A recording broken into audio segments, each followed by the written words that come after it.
भाग्यलक्ष्मी आई भिराईच्या नावानं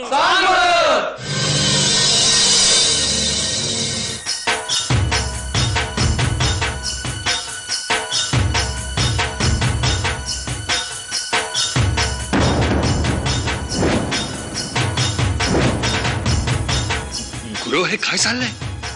म्हणजे बाप्पाजी काशीपेक्षा मोठा तर नाही ना? नाही, शक्य नाही भाऊ. सत्य काय ते फक्त मला माहित आहे. यात सुद्धा बाप्पाजींची काहीतरी लबाडी असणार.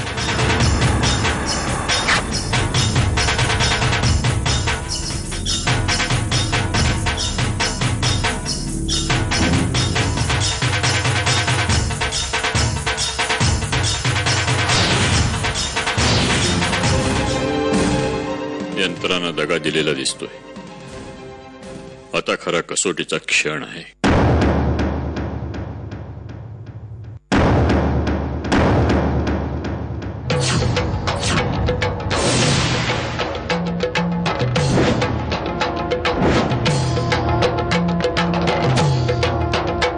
कशी इकडे समोर बघ.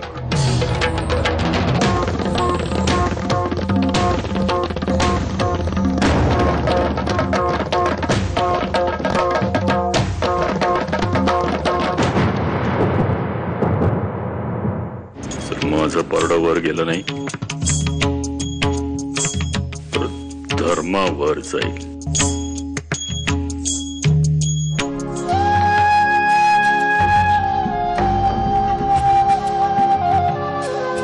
एकीकडं हिची अवस्था आणि दुसरीकडं काशी, जिची बाप्पाजी सोबत तुला चालली. तिकडं काय झालं असेल कुणास ठाऊक. आई भिराई, मला मदत कर.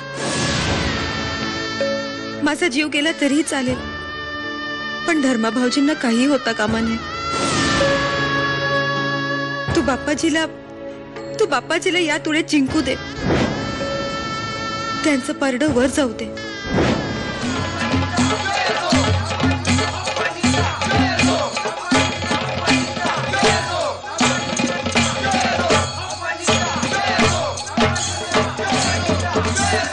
पाहिलंस बाप्पाजींकडे किती पॉवर आहे.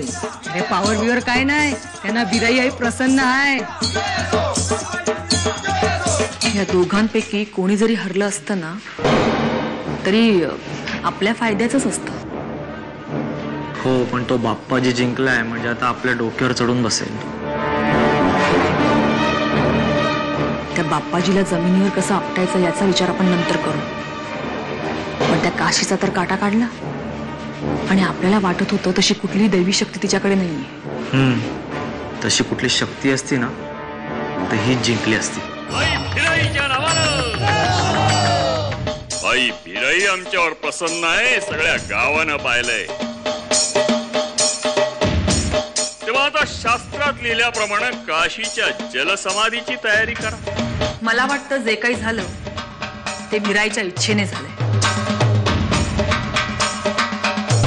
काशी भाविणीची मुलगी, ती भाविण होण्याऐवजी आमची सून झाली हे भिराईला मान्य नसावं. आणि म्हणूनच तुला करण्याची बुद्धी मला भिराईने दिली. आम्हाला आमचा पराभव मान्य आहे. 3 दिवसांनी पौर्णिमा आहे आणि पौर्णिमेच्या दिवशी काशी काळ्या डोहामध्ये जलसमाधी घेईल.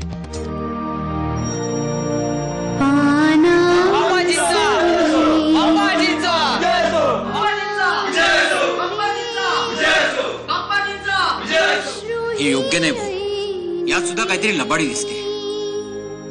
यातही नियतीची काहीतरी वेगळीच इच्छा दिसते. हो भाऊ, भिराईची काही वेगळीच इच्छा दिसते. तिने बाप विरुद्ध मुलगी असा संघर्ष निर्माण केलाय.